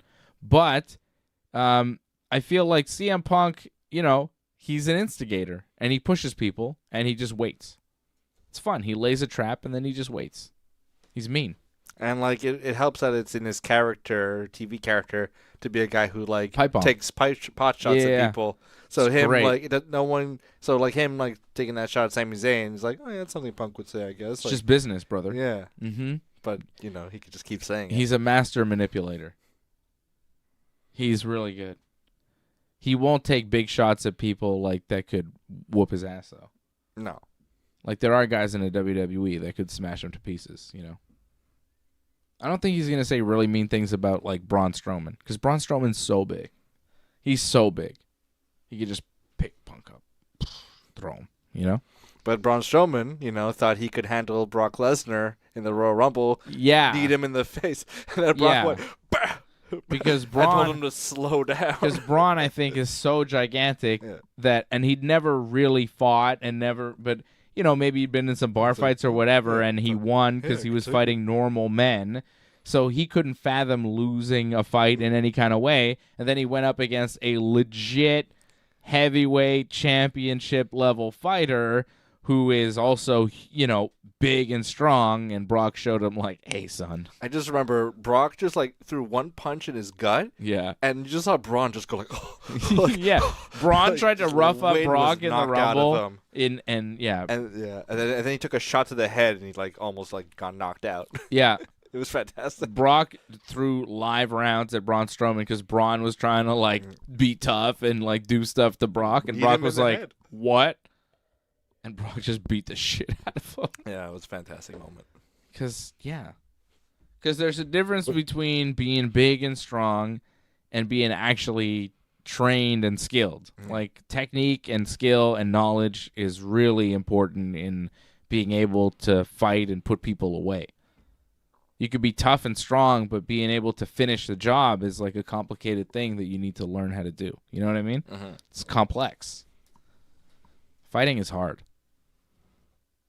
Fighting is really hard. And lucky for Punk, this is a work, so he doesn't have to worry about that. In order to win the Rumble, he just has to be a good talker, and he's pretty good at that. Yeah, and he can shoot a little bit, so he can run his mouth all he wants, and no one can really do anything. What Punk has to worry about most is not like tearing his tricep or something. Yeah. Or his pecs, He's got to worry about not getting on injured. the shelf for 6 months. Well, that's it. That's, I think, his biggest worry. Fragile ego, fragile body, fragile whatever. Jon Moxley is in AEW. He's still doing all that stuff. It's annoying, man. Jeff Jarrett's calling him out. And then Claudio's like, if you want to get Jon Moxley, you got to go through me first. Jesus. So now Claudio's going to wrestle Jeff Jarrett, and it's just... This whole Jeff Jarrett run is just outrageous. What is AEW doing, man? What are they doing to me? Kenny and Will Ospreay are like a tag team. Kenny's promo on Will Ospreay I thought was the best thing on Dynamite this week. He was like, people only know your name. Like, you thought you were better than me. I knew you were never better than me. I got diverticulitis, and then me going away is the only reason why people know who you are now, and I don't need you, and I've come back, and it's still clear you think you're better than me, but you're not, and I'm still the best, and it's like, oh, shit. And it felt like a very real promo from Kenny Omega telling Will Ospreay exactly how he felt, and there always feels like there's real tension between them, but they're also teaming up against the evil Don Callis family because those guys hate Kenny and they hate Ospreay, so Kenny and Ospreay are bound together to take on the Callis family. But man, that promo on Ospreay was just scathing, and he just ripped into Ospreay, and it felt very real and very tense. And Kenny's got a legit point, because Ospreay is great, but so is Kenny. And when you see Kenny back in peak form, like for a while there, you're like, God damn, Ospreay's the best. And then Kenny comes back and you're like, oh yeah. You're kind of reminded of like, wow, he's also incredible and there's so much there, and it's Kenny Omega, and it's like big, and the aura and the majesty of it all, like North Carolina. Yeah, well, there's not. It's not that. It's just Winnipeg. Yeah, it's better. New theme music too. The new Kenny presentation is really good as well. The intensity of Kenny, it's just like, oh, okay. The cleaner is here. The best bout machine is here. It's like there's something with Kenny Omega. He's very special. I feel like he's a polarizing figure in wrestling too. Like the people that love him, like me, love him like with a passion, and the people that don't like him like hate him for some reason. Cornette. Yeah, well that's it, and a lot of his fans. But there's other people, you know. But man, Kenny is magical, and yeah, Ospreay is great, but something special about Kenny. Because Kenny, sorry, John, but Kenny also like, there's that change the world thing with Kenny. Like he's a big thinker about wrestling and changing the business and growing and evolving, and like, it's like a different thing with Kenny Omega. He thinks about wrestling on a different level than anyone else. It's like a different way. He's very unique. He's very unique. And Ospreay is, he's a cool wrestler and he's good, but there's something. He doesn't feel that different. He just feels more athletic and just better. You know what I mean? But he doesn't feel that different of a character than some people that we've seen kind of in the past. Whereas Kenny feels like a completely different thing that's never been seen before, that we may never see again. Like, he's a very unique wrestling character, and that speaks to who he is as a person. So, yeah, he's a magical guy. Kenny is great. AEW is so much better to have him around. I'm so happy he's healthy. Well, I just felt that it was well done in terms of how they scripted this, because Will gave Kenny a good line to fight back on when he said, like, oh, you're alive. And that kind of motivated Kenny to fire back on Will because, that's kind of rough because, he almost did die, actually. So that was rough to say. Yeah. Well, Ospreay got one line in, but then Kenny went in on Ospreay. He did. And then they had the brawl. And, yeah, I didn't mind the brawl. It just didn't make a lot of sense to me. Like, if anything, the Don Callis family, they looked really bad. I was 4-on-2, and they couldn't get the job done. Mm-hmm. I mean, and that moonsault thing, too, the camera work, they kind of messed that up a bit. They're like, I barely saw Kenny's moonsault. I pretty much just saw Ospreay's moonsault. Yeah. Which was awesome. Yeah. Yeah, the post-match brawl, I'm not a big fan of the brawling through the crowd and doing little stunts here and there. I didn't need it. Save it for the match. And again, the 4-on-2, it didn't really make sense that Kenny and Ospreay were able to kind of get the upper hand on all 4 of the Callis family members, but whatever, is something to pop the crowd, right?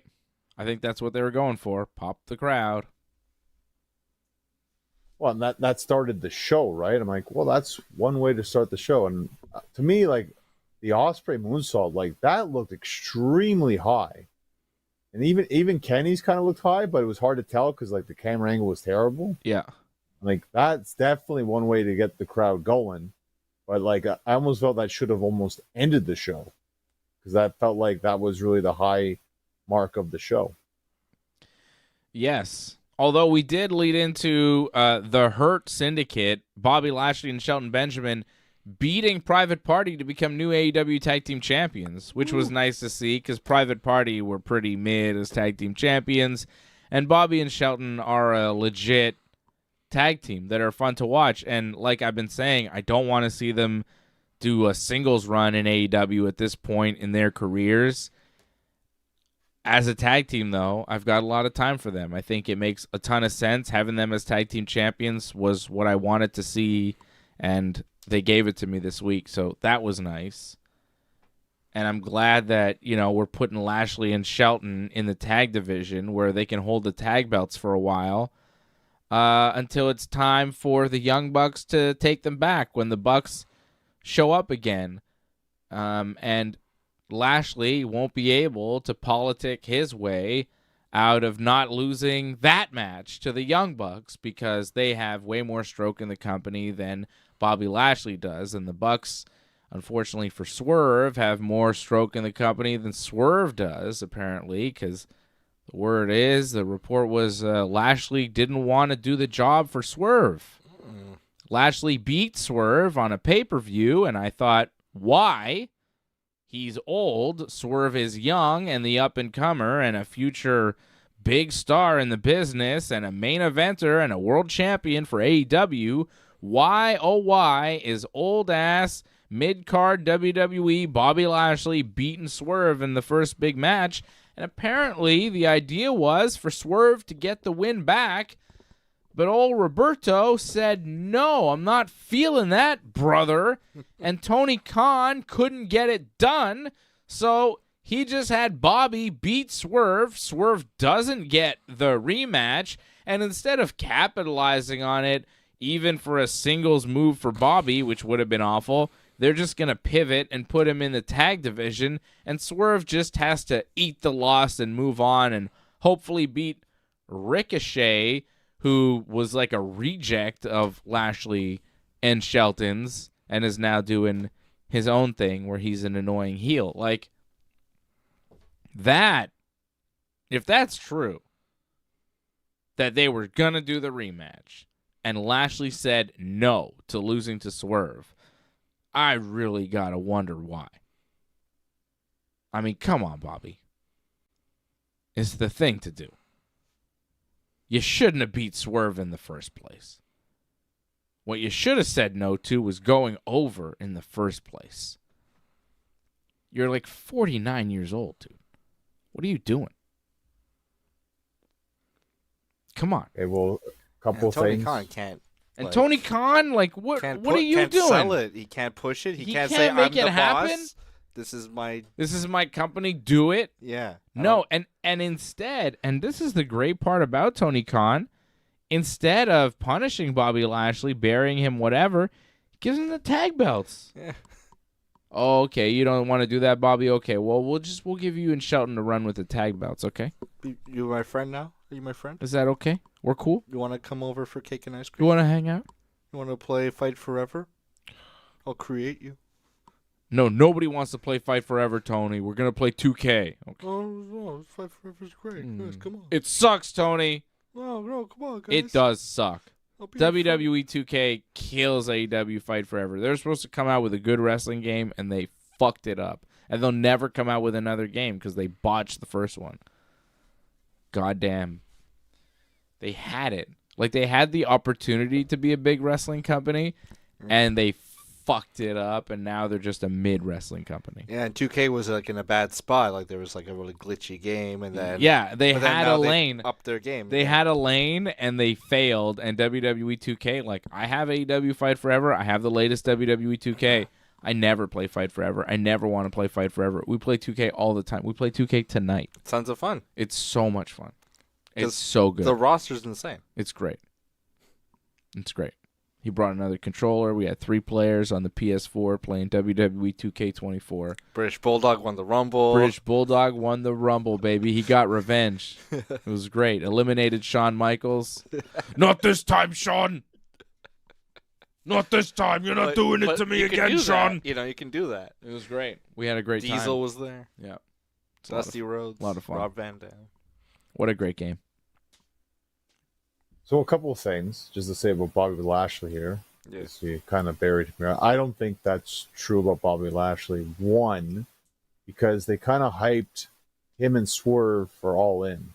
They did that press conference, Okay. and they hyped that match is probably going to happen there. So I think Will it, though? the match is still going to happen. Don't know. It's just it's been delayed. And what we're doing in the meantime is this tag team run, which I think makes a lot of sense. I know you're like, oh, they're heels. Like, clearly No, they're they're baby baby faces. faces. Yeah. Like, you could tell, like, the way the reaction was, like, people loved the Hurt Business. Like, when they put, was it Zay through a table? Like, they were popping like crazy. It wasn't sympathy, like, oh, I feel bad for Hurt, feel bad for Private Party. It's cheer Hurt Syndicate because they love what Bobby was doing. They were chanting for Bobby when he would just get in the ring. So, like, to me, like, they're kind of changing the direction with them right now. Like, they're baby faces, so them against Swerve doesn't really make a lot of sense at this point. Yeah, but there was a time where the rematch made a lot of sense. You're talking about, I think, for World's End. I mean, they drifted away from it, too. They did Right. drift away from it, yeah. Yeah. But like, it's still open. It could still happen. And I think All In, it could very well happen. Do you think Swerve will win? I mean, it's to get the win back. Yeah, if they're He doing has the to. match, he's going to have to get the win back. And plus, another thing, that was Bobby's first match in AEW. Like, he should win his first match. Yeah, well, they shouldn't have booked him against Swerve in his first match either. It's a weird move. But even if the okay, fine, have Bobby win, but the rematch needs to happen where Swerve gets the win back. Because Swerve is the guy that needs to go over ultimately against Bobby, don't you think? In a Bobby Sure. versus Swerve feud, Swerve should win 2 out of 3 if they're going to do 3, right? Sure, if they do that. And, like, I think if he wins on a bigger stage, which All In Texas probably will be, I think it's better for Swerve, no? Maybe. The Private Party got their first run with the AEW Tag Team titles. We thought it was a terrible idea when they did it. And in retrospect, we were 100% correct because it's been a terrible run, and they stopped it, out of mercy for the fans, I think. It didn't work. They tried. It didn't work out.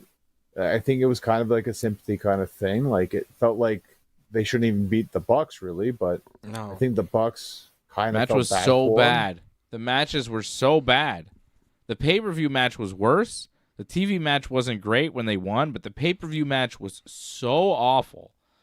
I don't care So what. long. I don't care how many stars Dave Meltzer gave that stinker. Is it 40 minutes that match? He or probably something? gave it like 5 stars because he's ridiculous. he's a But it was mark. so awful. And then that was the match where they're like, yeah, we think they're good. Let's put the titles on them. Yeah. It's like, what? You just have a good match you have a match that the Young Bucks are happy with the Young Bucks, and, good things can happen for your career. It sucked, and then their run was bad, and it ended kind of with a whimper, and they did nothing. So, thank you, AEW. Thanks for moving along and giving us now Lashley and Shelton a legit tag team. Shelton once part of the world's greatest tag team. That's right. Charlie Haas. So he's a tag team expert. Where's Charlie Haas? He's Is around. he still with Jackie Gata? No. Oh, no. No. Edge beat Pac in the main event of Dynamite, and then got beat up by Jon Moxley's goons. And Jay White tried to save him, but then Jay White got beat up by Jon Moxley's goons. And then Jon Moxley's goons did concerto to the Rock and Roll Express, who were there, I guess. I don't know what the hell they were doing there. I had no idea they were. Rock and Roll Express keeps showing up backstage just to get assaulted by Jon Moxley and his friends. They're not on the show ever. And then we see them, and they're, like, dead on the ground because Moxley has killed them. And you're like, why does this keep... This is the second time this has happened in a matter of weeks. They're not part of the show. They're not on the roster. They just show up backstage to be dead old guys that you kind of know. Yeah. What the fuck is going garner on? Sympathy to be like, oh, stop beating up these bloody old guys. What the fuck is this, man? Why did this happen again? When I saw them again, I was like, "Is this a repeat?" No, this is now. This is not Collision. They're not showing us Collision from 6 weeks ago. They're just showing us them beating up Rock and Roll Express again. Did I miss something? Was Rock and Roll Express there earlier in the night? I don't think so. I think they're just there. Also, FTR was there getting assaulted. I didn't see them earlier in the night at all. But they're backstage with Rock and Roll Express. Apparently, they were in the building this whole time, and they're getting tortured by Moxley and his friends, concussed, beaten. Maybe bloodied. it's like Jeff Jarrett's going to stand up because, the legacy of the Rock and Roll Express in Tennessee and Maybe. All that. It might be that. Weren't they big in Tennessee? I think Edge is trying to stand up for them too. Yeah. I don't know. Is Jim Cornette going to come out, No. Definitely not. Especially Did he not manage them? No, yeah, but at this Yeah. point in this stage of AEW, he would not. No, I don't think so. I don't think I would. It's bad. Yeah. Yeah. What the fuck, man? You're missing like the important part. They had the plastic bag over Ricky Morton's head Right. when they did the concerto as well. Like, Although, Okay, but why were they there? Do they just show up to take backstage beatings now? Well, remember they had hyped this before. They said when they come back to Knoxville, and they said they would be there again, right? So they were there. So that's what happened. It was advertised. But shouldn't they come out for the crowd first and like wave so they're like, oh, we established Rock and Roll Express are there, instead of just like imagine you're watching Monday Night Raw, you don't know Hulk Hogan's gonna be there, and then you cut backstage, and the Judgment Day is just beating the shit out of Hogan, and he's bleeding, and he's just dead on the floor. And you're like, and your first thought is, oh shit, Hogan's here? And then your second thought is, what the fuck is happening to Hogan right now? Because they didn't advertise him, they didn't hype him, they didn't mention that he was going to be on the show, but here he is, a legend of the business, unconscious backstage for his only appearance of the night to be unconscious, bleeding, backstage with a plastic bag over his head too, because this is what we do. It is ludicrous booking. It's ridiculous. Well, and the Rock and Roll Express are getting a paycheck for this too, brother. That's the work of it all. Yeah. They're getting money out of Tony Khan to lie down backstage. They're not actually taking a beating, guys. It's all fake. We never see them get beat up. Every time we see them, they're just lying down backstage. So they're literally taking a paycheck to lie down on camera. I wonder how much Tony Khan is paying these legends of the business. And based on stories I've read over the years about the Rock and Roll Express, I bet having a plastic bag over your hair is probably like turned on. All right, take it easy. Well, But what do I you mean, these weird. stories? what in the fuck? What a waste of money and time, because it does absolutely nothing. Because we also, here's the headline of it all. Without establishing them on AEW TV in any meaningful way, when you see them beaten up backstage, no one gives a shit. Yeah. And it doesn't make Moxley and his friends seem worse. It just makes them seem like, oh yeah, you're bad. And it's even more useless when you do it twice. It's like, oh, the Rock and Roll Express, what do they mean for AEW? Nothing. Do they wrestle? No, they're very old. Have they ever wrestled in AEW? No, they're very old. What's their affiliation? FTR likes them. How do we know this? Well, they talk about it on Twitter. Okay. And why do we care? Like, there's no reason to care. It does nothing. It's so useless to have these guys beat up backstage. Here's some old men. It could be any old man. It could literally be any old man, and it would not make a difference. Because the headline for the Moxley crew is, they beat up old men. It's not Rock and Roll Express. Like, no one cares that it's Rock and Roll Express, because they haven't been established in any way on AEW TV. And they really haven't been established in any way on wrestling TV in about 40 years. Like, I've never seen the Rock and Roll Express in WCW, in WWF, on AEW, in TNA, in any meaningful way. In any meaningful way, John. I saw them in the WWF for a brief period when they were not meaningful, and they looked like shit. By the way, they've always kind of looked like shit. And they really stuck out as like, who are these wrestlers? When they were in WWF in the 90s, it was like, these guys don't fit in because their bodies are awful and everybody else is huge around them. Like, what? They looked like old men in the 90s. The fact that they're still around is like, it's amazing they're still alive. But I don't want to see them on TV. And I am a hardcore wrestling fan. And I don't really have any kind of I'm too young to have any feeling towards the Rock and Roll Express. What age group is this trying to hit? The 60-plus demographic? I mean, I think that's who would be interested in the Rock and Roll Express. You'd have to have seen them in, like, the 70s. And to be aware of things in the 70s, you have to be at least 55-ish, I'd say, at this point, right? Yeah, they might as well beat up like Billy Gunn. Because if you're 50, if you're turning 50 this year, you're born in 1975. You really don't have a good feeling of the Rock and Roll Express. So this is the over 50 demo that AEW is trying to appeal to, with the Rock and Roll Express getting beat up, because no one else in the AEW demographic has grown up or has any sentimental affiliation or feeling towards the Rock and Roll Express, and they haven't shown them on TV to help you in that direction at all. You would think if anyone would give a shit, it would be guys like us, but it's not. No. We're too young.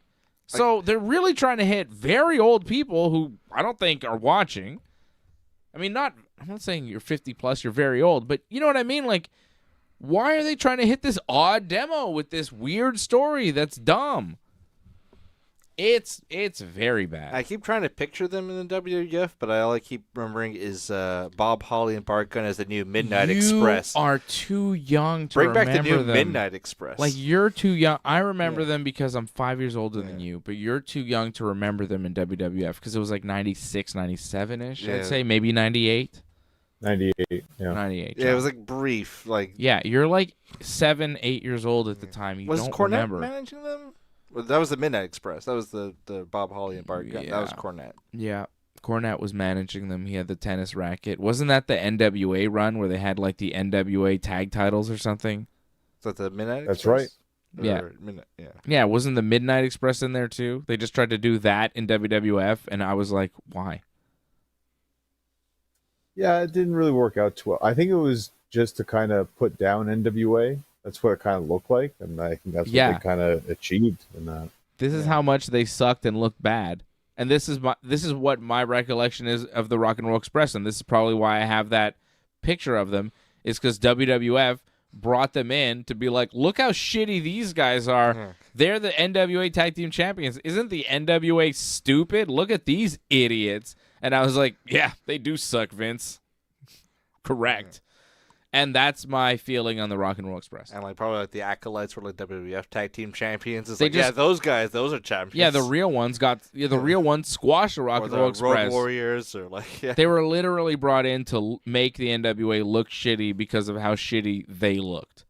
I know there's a whole group of wrestling fans who are like, these guys are the greatest tag team in the history of the... It's like, well, cool for you, but it never worked for me. Never worked. Don't get it. I want to say not for me. Survivor Series 2, Survivor Series 94, I think they had the Heavenly Bodies against the Rock and Roll Express. Wonderful. Wait, random stuff. Was the Heavenly Bodies the same as the Body Donnas? No. Oh. No, but Tom Pritchard, yes. Oh, okay. But not Skip. Was it Chris Candido? No. Yeah, Chris Candido was Skip, yes. Okay. Yeah. That was the Body Donnas. With Sonny. That's right. Yeah. Sonny. But going back to the Moxley thing, this is done just to add to their hit list because they've taken care of Bryan Danielson, ended him. They ended Darby Allin. Now they've ended the Rock and Roll Express. So they're just adding to the Death Riders hit Legend list. Killers? They killed Darby Allin? He's dead now? Well, they said they did, right? I guess because he's climbing Mount Everest, right? So, what about Orange Cassidy? Didn't he die too? They killed him. I haven't seen him in a while. I don't know if they beat him up quite a few times, but I don't think they've added him to the hit list though. Well, they beat him up so many times, like he hasn't been seen in weeks. No, it's been a while. Yeah, it's been a while since I've seen Orange Cassidy. Funny how everything can be a song with you guys. It's unbelievable tonight. It happens. It happens, brother. Okay, well, we've done it all. We've seen it all. We've said it all. I want to thank... What? There's something else that happened on Dynamite, was there not? No. Oh, yeah, do you guys notice how, they are forcing, Harley Cameron, on us like crazy on the show? Did you not catch that? Well, her song was kind of funny. Well, you enjoyed it. Well, yeah, I guess you guys like music. So sure. Yeah. No, people liking music. Yeah. I mean, she doesn't have a bad voice. Her song was kind of funny. She's kind of quirky and funny. And, I mean, sorry, but when I see Harley Cameron, I like it. You know who Harley Cameron is? I have an idea. She's the one with the, She, Hachi Machi. Yeah. You know what I'm saying? Harley Cameron? Do you know who I'm talking about? I think so. She's Soraya's lackey at one point. Yeah. Was. Yeah, she's also British. Yeah. They're Australian or something. They're always out there, big time. Yeah. Big time. I think Australian. And she made a joke about it in her song, which I thought was funny. Because, she knows. She knows. We all know. So I thought that was amusing. She's amusing. She's got a great look. So. Sure, but it's forced. She's all over the place there. Well, I don't know. There was one promo with Mercedes. What else was it? No, she was with Toni Storm as well. You didn't see that? Was she? Oh, yeah, briefly there with Tony. Oh, because they're trying to set up a match for her in Australia because they're hyping the Australia thing and she's also Australian. Yeah, okay. They did do 2 Harley Cameron promos. It was a bit much, but the guitar one was kind of funny and the Toni Storm one was kind of funny. I don't know. They weren't bad. I feel like she's kind of funny. Okay, well, I thought it was just like it's a little too much, but if you like it, I guess it works. Maybe I'm just blinded by this. I don't know. I find her fine. She's funny. She does sing pretty good too. Like she's got a decent voice. I was surprised. I was like, oh, she can sing. No? That's what wrestlers do now. They sing their songs, She's talented. She's a talented person. Does Joe Hendry sing the Joe Hendry song? I think so. I don't know about him. I never got on board the Joe Hendry. Rumble, probably. I didn't get involved in the Joe Hendry thing. I was not interested. TNA. It's not worth my time. Am I right, John? I'm pretty much on the same boat with you on that one. Yeah. But like I'm still not sold on Harley Cameron. I've seen her wrestle. I'm just not sold on her yet. Well, I think you're going to have to because she's sticking around. She's going to be on AEW TV. They're clearly giving her a push right now. Britt Baker may be done in AEW. The word is her contract is still there, but she's not cooperating or happy with AEW, or they're not happy with her, and they're just keeping her home. And I guess it's a matter of time before her contract runs out and she goes to WWE. I would think they would sign her. She's a talent. It's weird. Something went wrong in AEW. Again. Well, you know what went wrong, right? I mean, the whole thing with MJF or something like that incident that apparently happened. Like, yeah, but what exactly happened? Well, the story that's out there, which of course could be like maybe some of it's true, maybe some of it's not even completely true. Right. Is that she complained about MJF and Will Ospreay because I guess they had that match on Dynamite that was like went to a time limit draw that was so long. Okay. And complained about them pretty much taking up all the time. Right. And more so Max taking up the time. And that his girlfriend was there in the locker room hearing that. And then Max hears that. And apparently that led to a lot of unfriendliness between the two. I could see that. Like, if you upset one of the top stars, MJF being one of the top stars, I could see that causing problems. Maybe management sided with MJF and Britt wasn't happy with what MJF had said to her or something. Like, who knows what actually went down. But maybe, I mean, there was also, we haven't really seen Britt since she lost to Mercedes, and there was talk that maybe her and Mercedes weren't getting along, and, I don't know. There was always controversy with Britt Baker. Thunder Rosa, there was always something going on. Jamie Hayter as well, like how Jamie Hayter came back without Britt and had to come back only without Britt. Yeah. Yeah, I don't know. Maybe WWE doesn't want her. Maybe there's something there with Britt. Well, I think she's a great talent, though. I mean, in terms of talking on the mic, she's one of the better women wrestlers talking on the mic. So, I mean, just that alone, she's worth the investment, I think. A lot of disagreements, though. Maybe too much heat. Yeah, she might not be like, what's the term they use, coachable? Maybe not good for the locker room, But, I mean, they brought in CM Punk, so I guess they don't care about that. Good for the locker room? Who cares? If you're a star. The thing is, though, she's still like a dentist, though, right? Like no. She stopped that. Well, she could take it up. Yeah, again. yeah. I mean, like, I'm pretty sure. Get a license to. Well, she said she had like a neck injury and like the dentistry was just kind of too hard on her neck with the wrestling, and she decided to stop. I'm pretty sure she said that at some point in the past couple of years. I thought it was just fans were too much. No, I think it was like it was too hard on her body past couple of years. I remember seeing that. Well, that might be better in a sense, like, because that's two professions like that. That'd be very different. Like AEW is possible with their schedule, but WWE that'd be impossible. Yeah, I think she could definitely go to WWE, and why not? And apparently WWE already expecting Aleister Black to come back because his contract is about to run out, and they're making plans for him to return. So look for Zelina Vega to get a push. Too? Yeah. What? What they said on Dynamite, like they have the whole what's left of the House of Black. What they said, they pretty much wrote him out. Yeah, they're like, we don't have a leader. We're just the same, whatever. And they basically said like, yeah, he's gone. He is gone. The House of Black is moving on. They also edited like Julia Hart's song. I don't know if you caught that or not. No. Where it says that the house always wins, it changes to like the heart always wins. Oh. Unless there's a Black screw is job, out. brother. Black Yeah. is out. I think. Then the Heart loses. Just ask Shawn Michaels. Okay. Okay, Johnny, when's your next match? When can people see you in the ring? So it's going to be February 15th in Sudbury. I'll be defending for the first time the Northern Heritage Championship. All right. And you can get tickets at projecttix.com. Very nice. TIX.com. ProjectXTix.com. Go check him out. Johnny North, great professional wrestler.